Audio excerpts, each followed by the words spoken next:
Bismillahirrahmanirrahim. Elhamdülillahi Rabbil alemin. Ve salatu ve selamu ala Rasulina Muhammed ve ala alihi ve sahbihi ecma'in. Allah Ta'alaga çeksiz şükürler aytıp, süyüktü Peygamberimiz Muhammed sallallahu aleyhi ve sellem'ga Allah Ta'alanın salamın, tınçlığın tilep, bugünkü sabahımızды başlayız. İnşallah bugün biz okup tanıy turgan jana anın okuyasынан aябай чоң сабактарды ала турган, үлгүлөрдү ала турган улуу сахаба бул Абдулlah ibn Jahsh. Awwalu man du'iya bi amiril mu'minin. Бул сахаба эң биринчи Амирил Му'минин, башкача айтканда, момундардын башчысы, мусулмандардын башчысы деп чакырылган. الصحابي الذي نسوق عنه الحديث الآن وثيق الصلة برسول الله صلى الله عليه وسلم. Biz азыр сөз кыла турган сахаба Пайгамбарыбызга ушунчалык жакын болгон, Пайгамбарыбызга ушунчалык байланган сахаба болот. Ва вахидун мин асхабил аввалияти фил ислам. Ошондой эле исламды эң биринчи кабыл алгандардан болот. Исламга эң биринчи кирген сахабалардын бири болот. Фахуа ибну аммати Расулиллахи саллаллаху алейхи ва саллям. Бул сахаба Пайгамбарыбыздын тайжесинин уулу болот, баласы болот. Залика лианна уммаху Амията бинт Абдул Мутталиб канат амматан набий алейхи салату вассалам. Себеби анын апасы Амията бинт Абдул Мутталиб деген Пайгамбарыбыздын тайжеси болот. Ва хуа сихру Расулиллахи саллаллаху алейхи ва саллям. Жана ал эле болбостон бул сахаба Пайгамбарыбыздын аялынын бир тууганы болот. Залика лианна ухтаху Зайнаба бинт Жахшин كانت زوجة النبي الكريم صلى الله عليه وسلم. Кандай дейсизби? Пайгамбарыбыздын аялы Зайнаб энебиз анын бир тууганы болот да. Бул сахабанын бир тууганы болот. Ва ихта уммахатил муъминин. Ошондой эле момундардын энелеринин бири болот. Ва хуа аввалу ман уқида лаху ливаун фил ислам. Ошондой эле кошун болуп, ошол кошундун эң биринчи башчысы болуп, ошого байракты кармаган эң биринчи сахаба дагы бул болот. Ва хуа ба'да залика аввалу ман ду'ия амирул му'минин. Ал эле болбостон исламда эң биринчи Амирил Му'минин деп, момундардын башчысы деп аталган сахаба болот. Иннаху Абдулlah ibn Jahsh al-Asadi.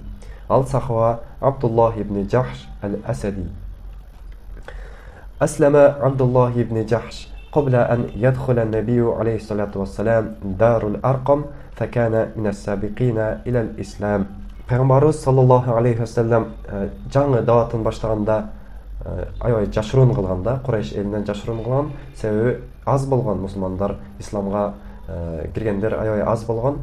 Аны Курайш эли мушриктер угуп калса аябай кыйнап азапташкан. Ошондуктан аябай жашыруун түрдө уланткан ислам динин жайып секин. Ошондо Пайгамбарыбыз Дарул Арком деп коет.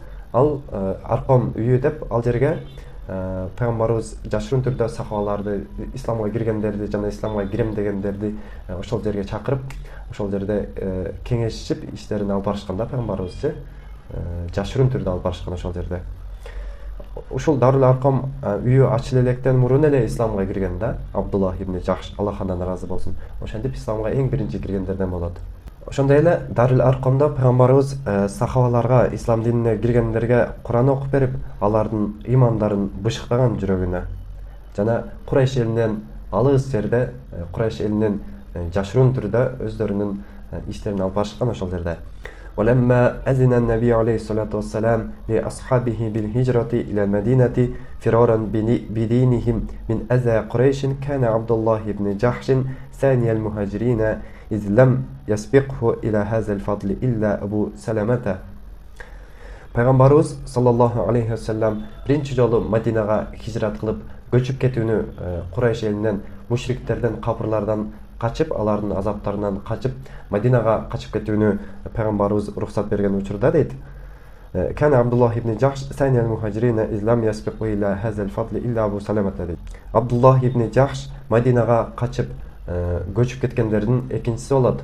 Биринчи көчүп Мадинага качып барган адам сахаба бул Абу Салама болот да. Элестетиңиздер, өзүнүн туулуп өскөн жеринде, кадимгидей эле жашап аткан үйүнөн чыгып таштап ошол жерлеринчи өздөрүнө керектүү нерселерди гана алып башка жака көчүп кетип атканды элестетип көрүңүзбүр. Бул аябай чоң курбанчылыкта, аябай чоң курбанчылык кылышкан бул сахабалар. على أن الهجرة إلى الله ومفارقة الأهل والوطن في سبيله لم تكن أمرا جديدا على عبد الله بن جحش. Hicrat qilib, Alloh taolaning roziligi uchun hicrat qilib, o'zining uy бүлөсүн, туугандарын таштап, өзүнүн жашаган мекенин таштап, Аллах жолунда көчүп кетүү дейт. Бул Абдуллах ибн Жахш үчүн биринчи жолу болгон нерсе эмес дейт. Мындай айтканда, буга чейин дагы ушундай Аллах тааланын розылыгы үчүн көчкөн дейт, башка жакка hicrat кылып. Faqat hajra huwa wa ba'du zawihi qabla zalika ila al-habashati. Буга чейин дагы бул сахаба өзү жана бир канча туугандары менен Хабашага качып кетет да. Hicrat кылып көчүп кетет. Lakinna hijratahu hadhihi al-marrata kanat ashmala wa awsa'a faqad hajara ma'ahu ahluhu wa za'uhu. Бирок бул жолкусунда аз болуп эмес, тескерисинче көп туугандары менен, тааныш достору менен көп болуп Мадинага көчүп кеткен эле бунусунда. Wa sa'iru bani abihi rijalan wa nisa'an. Ошондой эле өзүнүн атасынын туугандары дагы, аял кишилер, эркектер болуп, атасынын туугандары дагы көчүп барышкан эле. Wa shiban wa shubbanan. Аксакалдар, жаш балдар болуп, кыздар, чоң аялдар болуп дейт. Faqat kana baytuhu bayta islamin wa qabiluhu qabila imanin deyt. Анын үйү, үй бүлөсү, туугандары ислам бир үй бүлөсү эле дейт да. Бардыгы исламга киришип, кадимгидей ислам бир үй бүлөсүнө айланып калган эле дейт. Fama in fasalu an Makkah hatta bada'at diyaruhum hazinatan ka'ibatan. Алар өздөрүнүн Меккени мындайча айтканда таштап чыгып кетип жатышканда, ал жер аябай кайгылуу болду дейт. Меккени карап кетишти дейт да, жүрөктөрү сыздап, аябай кайгырып кетип жатышты дейт. Ва гоdat khawa'an khala'an ka'an lam yakun fiha anisun min qabl. Ошондо Меккеде элдер болсо дагы дейт, мурда эч бир адам жашабагандай ээн бир тала сыяктуу болуп калды дейт да. Walam yasmur fi rubu'iha samirun. Адамдар түнү менен сүйлөшүп, убакыт өткөрүшөт го көчөлөрдө, ар жактардачы. Ошондой эч качан болгон эмес дейт да. Кап-караңгы болуп эле эч бир адам, эч бир жан жашабагандай болуп калды дейт да. Walam yamdi ghayru qalilin ala hijrati Abdullah wa man ma'ahu hatta kharaja zu'ama'u Quraysh yatufuna fi ahya'i Makkah لمعرفة من رحل عنها من المسلمين ومن بقي منهم وكان فيهم أبو جهل وعتبة ابن ربيعة. Ошондо булар көчүп кетишкенде дароо Курайш мушриктери Меккени тегеректеп көчөлөрүн айланып жүрүштү дейт да. Айланып ким көчүп кетти, hicrat кылып кетти Мадинага, жана кимдер калды, ошолорду карап, эсептеп, издеп, эгер колго түшө турган болсо көчөдө кетип атып, ошолорду колго түшүргөнү аракет кылып айланып жүрүштү дейт. Алар кимдер эле дейт? Алардын арасында Абу Жахил жана Утбат ибн Рабиа деген адамдар болгон. Fa nazara Utbatu ila manazil bani Jahshin tatanawahu fiha ar-riyah as-safiyat wa takhfiqu abwabaha khafqan wa qala. Ошондо Утба үйлөрдү карап дейт. Абдуллах ибн Жахш кетип калды да үйүн таштап. Ошонун үйүн караса дейт. Аябай шамал болуп, үн чыгат го шамал болгондо. Ышкырык сыяктуу үндөр чыгат го, ошентип үндөр чыгып турду дейт. Эшик дарбазалары болсо дейт, ошол шамалга бири-бирине урулуп турду дейт да. Шамал болгон үчүнчү бири-бирине так-так деп урулуп турду дейт. Жана топурактарды учурган шамал болуп жатты дейт. Сүрөттө берип жатат да. Asbahat diyaru bani Jahshin khala'an tabki ahlaha. Ошондо Утба айтат, бул жерлер Абдуллах ибн Жахштын үйлөрү бош болуп калыптыр. Ал ээси дейт, ошол үй дейт, кудум ыйлап жаткандай сезилип атат деп айтат. Faqala Abu Jahl wa man ha'ulai hatta tabkihum ad-diyar. Абу Жахил текөрлөнүп айтат, ким болуп кеттир алар дейт да. Алар ким болуп кеттир? Бул жерлер ыйласын, үйлөр ыйласын, бул айлана чөрө ыйлагыдай алар кимдер экен деп мындай неме алат да, жини келет да. Summa wada'a Abu Jahl yadahu ala dari Abdullah ibn Jahsh. Ошондо Абу Жахил Абдуллах ибн Жахштын үйүнө кол салат. Мындай айтканда, ошол үйүн тартып алат, өзү ээлик кылып алат да, кадимгидейчи, өзүнүн үйү сыяктуу кылып алат да. Faqat kanat ajmala hadhihi дури ва агнаха. Абдуллах ибн Жахштың үйі Меккедегі ең қоз, ең бай адамдардың үйі болады ғой, ошондай үйлердің бири дейт. وجعل يتصرف فيها وفي متاعها كما يتصرف المالك في ملكه. Кудум бир үйдүн ээси өзүнүн үйүнө кандай мамиле кылат, каллагандай иштетет да, мал мүлкүн, буюмдарын каллагандай иштетет го. Абу Жахил дагы Абдуллах ибн Жахштын үйүн ошондой кылып ээлеп каллагандай мал мүлкүн, бардык нерсесин, буюмдарын өзү каллагандай иштетип жатты дейт, өзүнүн буюму сыяктуу дейт. فلما بلغ عبد الله بن جحش ما صنع أبو جهل بداره ذكر ذلك لرسول الله صلى الله عليه وسلم فقال له النبي عليه الصلاة والسلام deydi. Ошондо бул кабар Абдуллах ибн Жахштын кулагына жетип барат. Ошондо Абдуллах ибн Жахш өкүнүп пайгамбарыбыз барат дагы айтып берет ушул нерсени. Ошондо пайгамбарыбыз дагы айтат: "Ала тардоя Абдуллах ан ю'тияка Аллаху биха даран фил джаннати." Эй Абдуллах, сен ушул нерсеге разы болосуңбу? Эгер Аллах Таала бейиштен үй бере турган болсо, ошол нерсеге разы болосуңбу дейт. Кала бала я Расулуллах. Ооба, албетте разы болом, эй Аллахтын элчиси дейт. Кала фазалика лак, анда сага бейиште үй болсун дейт. Бейиште үйүң болот сенин. Фатобат нафсу Абдуллах ва qarrat айнуху. Ошондо жүрөгү тынчтанып, тынч жүрүп калат. Эч нерсеге кыжалат болбой, кайгырбай. Ма када Абдуллах ибн Жахш يستقر في المدينة بعدما تكبده من نصب في هجرتيه الأولى والثانية. Абдуллах ибн Жахш эки хижратынан кийин, эки жолу хижрат кылуу оңой эмес, аябай чарчайт адам. Бир үйдөн башка бир үйгө көчүш деле аябай кыйын го азыркы заманда деле. Жада калса автоунаалар бар учурда. Ал учурда төөлөр, кээ биркилери жөө, ысык чөлдө көчүп барышканда, курбанчылык кылыпчы. Ошентип аябай чарчаган абалда эле дейт Абдуллах ибн Жахш. Эки сапардан кийин Мадинага барып отурукташып калды дейт. وما كاد يذوق شيئا من طعم الراحة في كنف الأنصار بعدما ناله من أذى على يد قريش حتى شاء الله أن يتعرض لأقصى امتحان عرفه في حياته. Абдуллах ибн Жахш ошентип аябай кыйынчылыктардан, мушриктердин капырлардын азаптарынан эми гана кутулуп, Мадинада ансарлардын, мусулмандардын колунда бир аз мындай баш панек табып, тынч жашап калган учурда дейт, Аллах Таала ага дагы жашоосунда алардан дагы болуп көрбөгөндөй аябай мындай бир сыноо берди дейт. Wa an yu'aniya a'nafa tajribatin laqiyaha munzu aslama.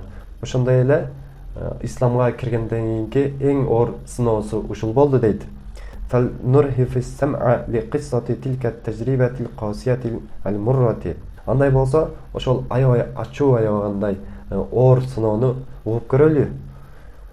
انتدب الرسول صلوات الله عليه 8 من أصحابه للقيام بأول عمل عسكري في الإسلام. Пайгамбарыбыз саллаллаху алейхи ва саллям исламда эң биринчи кошунду түздү жана 8 адамды тандап алды дейт да. Фихим Абдуллах ибн Жахш. Ал адамдардын арасында сахабалардын Абдуллах ибн Жахш, Аллахтан разы болсун, ошол дагы бар болчу. Ва Саъд ибн Аби Ваккас. Ошондой эле улуу сахаба дагы бир сахаба Саъд ибн Аби Ваккас бар болчу. Ва кала, жана айтты пайгамбарыбыз: "Ла уаммиранна алейкум асбаракум алал жу'i вал аташи." Ошондо пайгамбарыбыз айтат: "Силердин араңардан ачкачылыкка жана суусуздукка эң сабырдууңарды тандап алам" дейт. Башчы кылып коем дейт. Сумма акада ливаахум ли Абдуллах ибн Жахш. Ошентип байракты Абдуллах ибн Жахшка берди дейт. Ошону башчы кылып койду дейт кошунга. Факана аввала амирин уммира ала таифатин минал муъминин. Ошондой эле момундардын кошунуна эң биринчи башчы болгон адам Абдуллах ибн Жахш болгон эле. Хаддада Расулул Карим саллаллаху алейхи ва саллям ли Абдуллах ибн Жахш вижхатаху ва а'таху китабан ва амараху алла янзура фиhi илля ба'да масирати яумин. Пайгамбарыбыз саллаллаху алейхи ва саллям анын башчылыгандан кийин анын бара турган жерин дагы белгиледи. Андан кийин ага бир кат берди. Кат берип туруп айтат пайгамбарыбыз: "Сен бул катты 2 күн жол басып өткөнүңдөн кийин гана окугун" деп буйрук берет.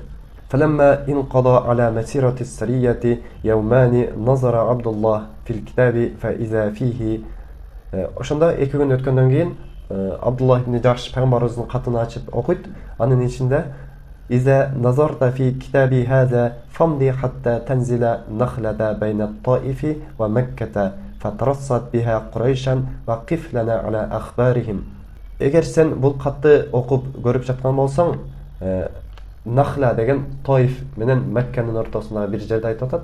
Ошол жерге баргыча токтогон, ошол жерге барып токтогула, ошол жерде түнөгүлө. Андан кийин Курайш мушриктерден, капырлардан бизге кабар жеткирип тургула дейт. Аларды аңдып маалымат топтогула, алар жөнүндө эмне кылып жүрүшөт, эмне кабарлар бар Меккеде, ошол жөнүндө бизге кабарларды жеткирип тургула дейт. وما إن أتم عبد الله الكتاب حتى قال سمعا وطاعة لنبي الله. أنا وقبت ولا عبد الله بن جحش باشيم Аллахтын элчисине башидим деп айтат. ثم قال لأصحابه وشنتب جندагы шериктерине айтат: إن رسول الله صلى الله عليه وسلم أمرني أن أمضي إلى نخلة لأرصد قريشا حتى آتيه بأخبارهم. Пайгамбарыбыз саллаллаху алейхи ва саллям мага ушундай буйрук берди дейт. Нахла деген жерге чейин барып, Курайштарды аңдыгыла, ошолордон кабар топтогула деп буйрук берди дейт. Вакыт нахани ан астакриха ахадан минкум алал мудии маи. Жана мени силерди зордо эле өзүм менен алып барганды кыйды дейт да. Силер каласаңар мен менен шерик болуп баргыла, каласаңар кыла бергиле. Силерди жаман көрбөйт пайгамбарыбыз, мен деле жаман көрбөйм. فمن كان يريد الشهادة ويرغب فيها فليصحبني.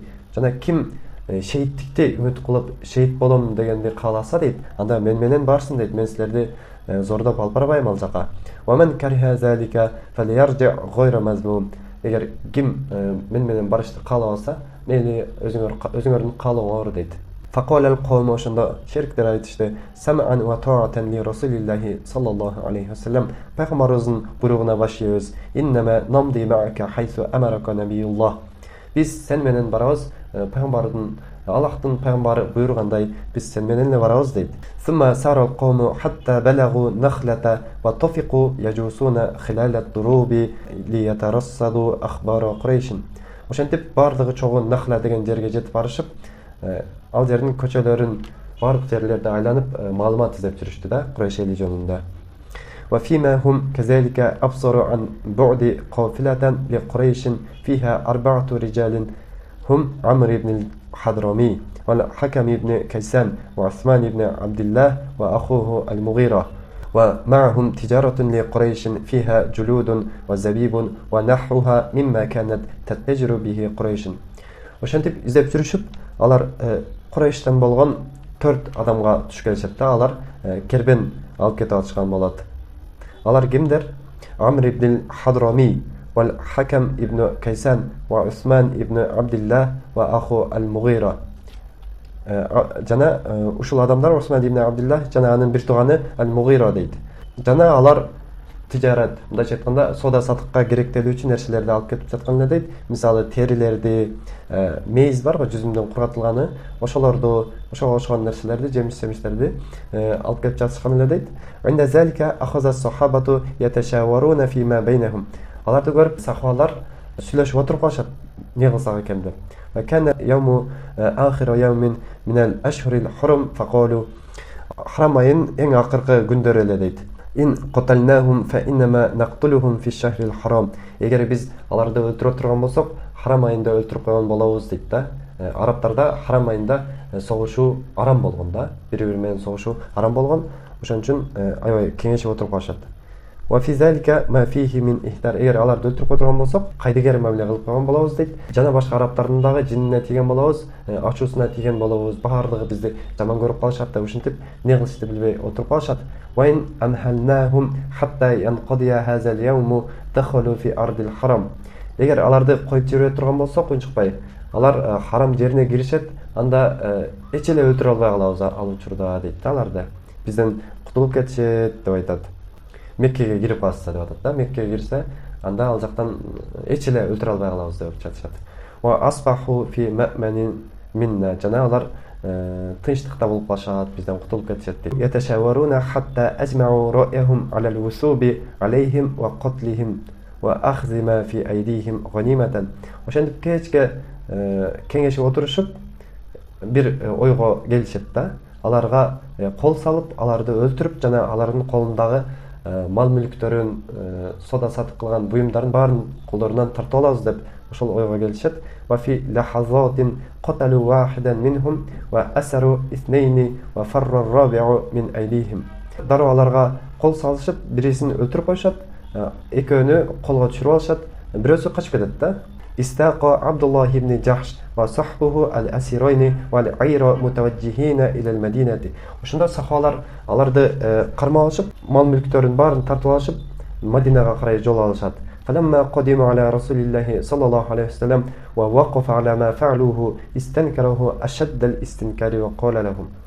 Мадинага жетип барганда пайгамбарыбыз аларды көрөт дагы эмне кылгандарын билип, болуп көрбөгөндөй ачууланып ошол жердечи, жаман көрөт ошол кылган нерселерин аябай жемелейт, жаман көрүп урушуп салат алардычы. Аларга айтат: "Валлахи ма амартукум биqtalin." Аллага касам ичип айтам, силерге согуш кыла деп айттымбы дейт да. "Ва иннама амартукум ан тaqifu ala akhbari Quraysh." Мен силерге Курайш элинен маалымат топтоп келгиле дедим го дейт.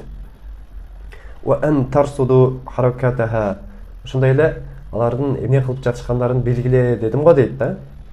"Ва awqafa al-asirayni hatta yanzura fi amrihima wa a'rada 'anil 'ayri falam ya'khuz minha shay'an." Эки асирди токтотту ошол жерде, кармап алардын эмне кылыш керек экен чечиш үчүн аларды кармап турду. Жана беркилерден жүз үйрүдү да пайгамбарыбыз. Мал мүлк, мейиз, ошол жер жемиштер, тери пери, кездемелер бар эле ал жерде. Ошолордон жүз үйрүдү, карап да койгон жок да аларды. عند ذلك سقط في أيدي عبد الله بن جحش وأصحابه. ошол учурда Абдуллах ибн Жахш жана достору аябай эмне кылышты билбей калышты да. Аябай ушунчалык өкүнүштү да. Себеби ал жерде пайгамбарыбыз аябай катуу сөз айтып урушуп жатат да аларчы. Аллах тааланын элчисине каршы чыгып коюшту да буларчы. Ошон үчүн аябай кайгырып жатышат. Ва айкону аннахум халаку би мухалафатихим ли амри Расулиллахи саллаллаху алейхи ва саллям. Ошондой эле ушул нерсени билип калышты. Биз Аллахтын элчисине каршы чыгып койдук. Аллахтын элчисинин айтканын кылбай койдук. Эми биздин абалыбыз өтө оор деп да. Аллах таала өзү билет биздин эмне кылышты, эми алыбыз өтө оор деп коркуп башташат да. وزاد عليهم الأمر ضيقا أن إخوانهم من المسلمين طفقوا يكثرون عليهم من اللوم ويزورون عنهم كلما مروا بهم ويقولون. Жана ал жердеги мусулмандар дагы, достору дагы, баардык мусулмандар алардан жүз үрүштү бул сахабалардан. Алардан жүз үрүшүп, аларды аябай жемелешип, Аллах тааланын элчисине каршы чыгып туруп булар деп аябай жемелешип, аларга жолукпай коюу үчүн башка жолго салып, аларды көрсө качып кетип калатышты да, алар менен сүйлөшкүлөр келбейчи. Ошентип алар үчүн аябай оор күн болот, оор сыноо болот. Алар айтып жатышты мусулмандар: "Холафу амро Расулиллахи саллаллаху алейхи ва саллям." Аллах тааланын элчисинин буйругуна каршы чыгышты деп аябай айтып жатышты да. "Вакат издаду хараджан ала хараджин хина алиму анна Qurayshan ittakhazat min hazihi al-hadisati zari'atan lin-nail min Rasulillahi sallallahu alayhi wa sallam wa at-tashhir bihi bayna al-qaba'il. Fakanat taqul." Бул эле болбостон дейт. Аябай ушунчалык оор келди дейт да бул сахабаларгачы. Эмне үчүн? Бул кабардан улам Курайш эли мушриктер, капырларчы, бул кабардан пайдаланышып пайгамбарыбызды жамандап жатышты да. Пайгамбарыбыз жана анын Мухаммад жана анын достору дейт да. Арам айды адал кылып алышты деп аябай ушул кабардан пайдаланышып жайып жатышты да. Баардык элдерге жайып, араб элдерине жайып башташты. Муну уккан сахабалар, Абдуллах ибн Жахш жана аны менен барган сахабалар муну уккандан кийин дагы кыйналып аябай кайгырып жүрүштү. Курайш эли эмне деп айтып жатышты мушриктер? "Инна Мухаммадан qad istahalla ash-shahra al-harama fa safaka fihi ad-dama wa akhadha al-mala wa asara ar-rijal." Акыйкатта Мухаммад харамайында согушууну, мал мүлкүн тартып алууну, кан агызууну жана адамдарды асир кылып колго түшүрүп алууну адал кылып койду деп жайып жатышты. فلا تسأل عن مبلغ حزن عبد الله بن جحش وأصحابه على ما فرط منهم. Эми буну уккандан кийин Абдуллах ибн Жахшанын досторунун ушунчалык кайгырганын сурабай эле кой дейт да. ولا عن خجلتهم من رسول الله صلى الله عليه وسلم لما أوقعوه فيه من الحرج. Жана пайгамбарыбыз Аллахтын элчисин ушундай жаман акыбалга, оор акыбалга түшүрүп койгондор үчүн ушунчалык уялып жатышты да. Пайгамбарыбыздын жүзүн карай албай калышты уялгандарынан. ولما اشتد عليهم الكرب وثقل عليهم البلاء جاءهم البشير يبشرهم بأن الله سبحانه قد رضي عن صنيعهم وأنه أنزل على نبيه صلى الله عليه وسلم في ذلك قرآنا. Ошентип аларга ушунчалык акыры оор келип калды да, чыдабай калышты, эмне кылышты билбейчи. Же кабар келбейт. Аллах Тааладан эч кандай кабар келбейт, пайгамбарыбыздан эч кандай кабар келбейт. Ошондон улам сыноого дуушар болушту. Ошол учурда аларга сүйүнчүлөп барды. Аллах Таала алардын кылган ишинен разы болгондугу жөнүндө, аларды кечиргендиги жөнүндө сүйүнчүлөп барышты да, башка сахабалар. فلا تسأل عن مدى فرحتهم وقد طفق الناس يقبلون عليهم معانقين مبشرين مهنئين وهم يتلون ما نزل في عملهم من قرآن مجيد. Сүйүнгөндөрүн айтпа дейт. Ошол кабарды уккандан кийин адамдар дагы сүйүнүп, аларга барышып, сүйүнчүлөп барышып, аларды барып кучактап, куттуктап алардычы. Аябай жакшы кабарларды айтып барып жатышты да. Себеби Аллах Тааланын кабары түшкөн эле, аят түшкөн эле булар үчүн. فلقد نزل على النبي صلى الله عليه وسلم قول الله على كلمته. Пайгамбарыбыз саллаллаху алейхи ва салламга ушул аят түшкөн эле дейт.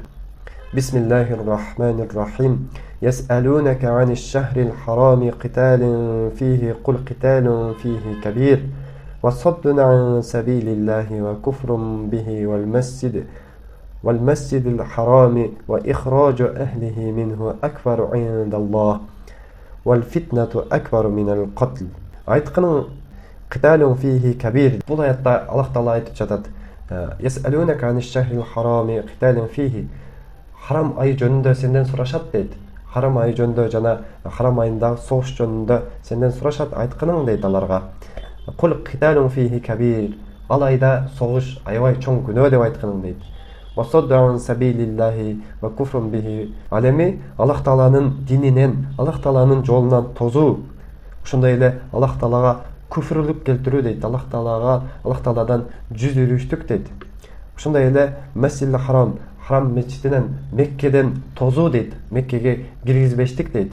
Ва ихража ахлихи минху. Ошондой эле Меккеден чыгарып салуу дейт. Меккеден кууп чыгарып салуу акбару индаллах дейт да.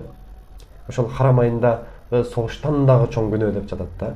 Мындайча айтканда, мушриктерге кайра жооп берип атат да Аллах Таала. Силер Шахрул Харам, башкача айтканда, харам айындагы согушту аябай чоң күнөө деп жатасыңар. Ооба, бул туура дейт. Бирок андан дагы чоң күнөө дейт. Бул Аллах Тааланын дининен тозуу дейт да. Силер мындайча айтканда, мушриктер динден тозуп жатышат да. Аллах Тааланын динин жайлуусуна тоскоолдук кылып жатышат. Аллах Тааланын динине киргендерди азаптап жатышкан, өлтүрүп жатышкан, согушуп жатышкан мусулмандар мененчи. Ал нерсе харам айында согушуудан дагы чоң күнөө болот да. Ошондой эле Аллах Таала күфрлүк келтирүү, Аллах Таала күфрлүк келтирүү андан дагы чоң күнөө да. Жана Меккеден кууп өзүнүн үйлөрүнөн чыгарып салуу дагы аябай чоң күнөө дейт. Вал фитнату акбар минал катл. Ошондой эле фитна, башкача айтканда, Аллах Таалага ширк кылуу дейт да. Мушриктерге айтып атат да, ширк келтирүү Аллах Таалага ширк кошуу андан дагы чоң күнөө. Арам айындагы согуштан дагы жаман деп атат да. فلما نزلت الآيات الكريمات طابت نفس الرسول الكريم صلوات الله عليه. Бул аят түшкөндө пайгамбарыбыздын жүрөгү тынчтанып калды.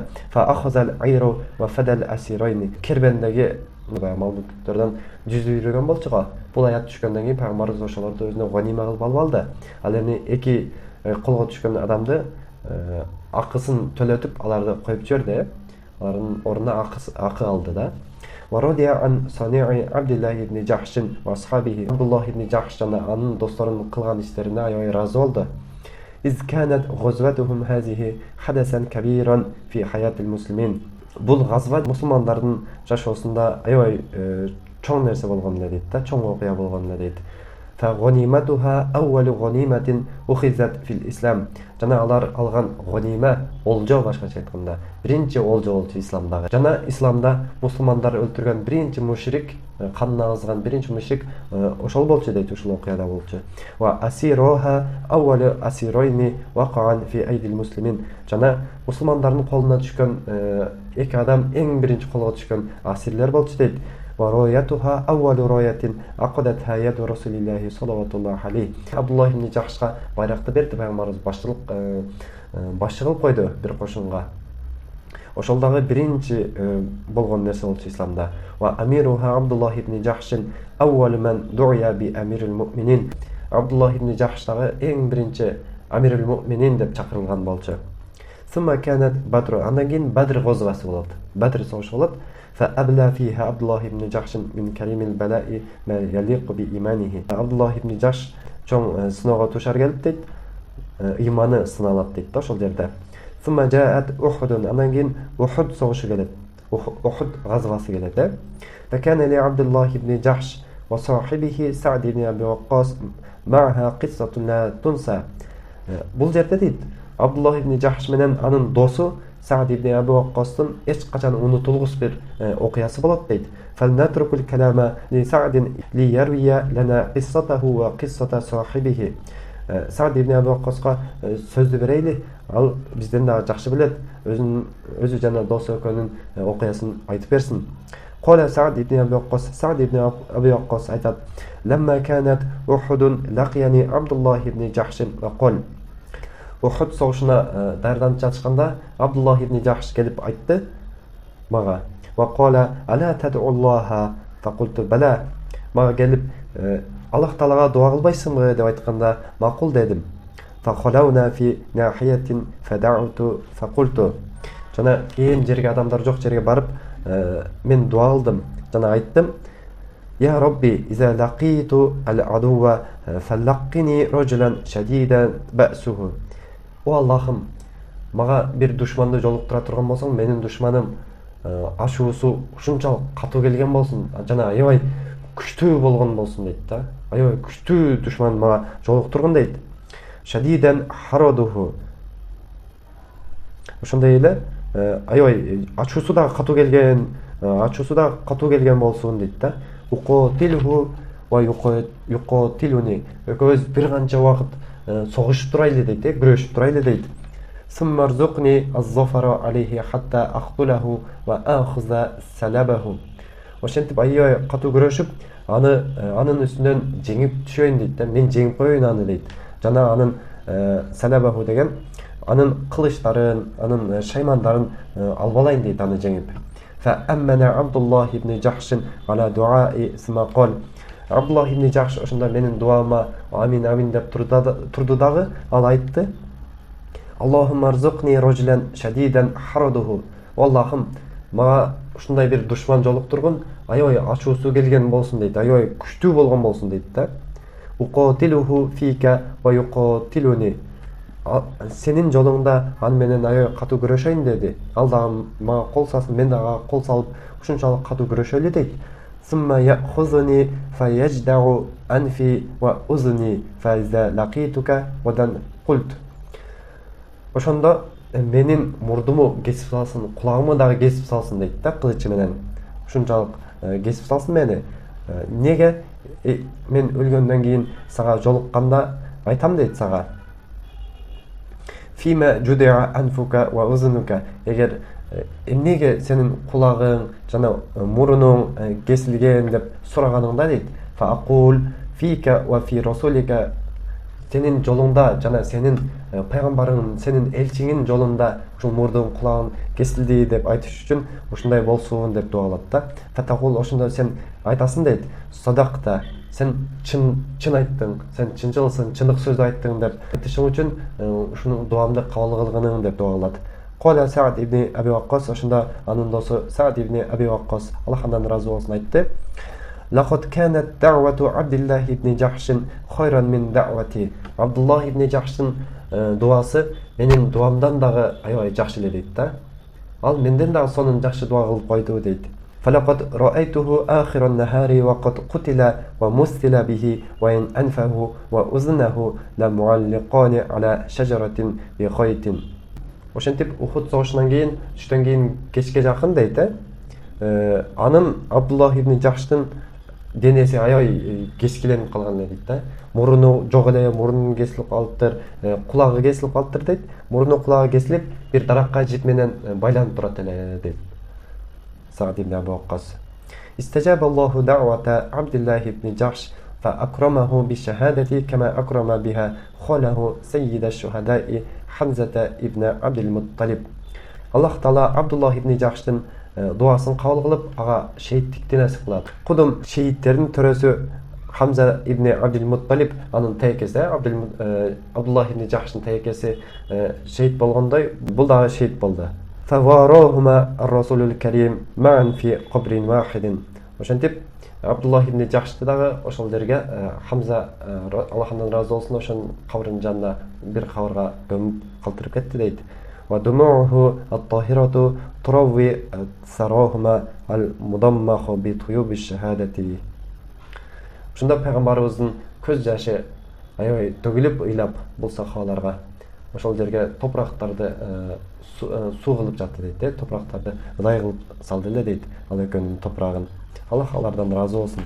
Аллах Таала бардык өтүп кеткен бардык сахабалардан, бардык мусулмандардан ислам дини үчүн күрөшкөн, ислам дини үчүн жанын аябай, малын аябай, эч нерсесин аябай курбанчылык кылган, ушул биздин убакка чейин исламды жетип келүүсүнө себеп болгон бардык мусулмандарга, сахабаларга Аллах Таалам эң жогорку дагы бейишти берген болсун, Фирдавс бейишин берген болсун. Аллах алардан баарынан разы болгон болсун. Аллах Таала бизден дагы разы болгон болсун, жана бейишин төрүнөн насип кылган болсун. Аллах Таала бардыгыбызды бул кыска фитна заманда, азыркы учурда, күнөөлөр аябай жайылган учурда бардыгыбызды ушул фитналардан, сыноолордон жакшы өткөрүп, Аллах Таалам бейишинен дагы бизге насип кылган болсун. Бул кыска жашоодо татыктуу, Аллах Таала разы болгондой, Аллах Таала каалагандай жашашыбызга Аллах Таала насип кылып, Аллах Таалам өзү жардам берген болсун. Субханакаллахумма ва бихамдик, ашхаду ан ла илаха иллаллах вахдаху ла шарика лах, ва ашхаду анна Мухаммадан абдуху ва расулух. Ассаламу алейкум ва рахматуллахи ва баракатуху.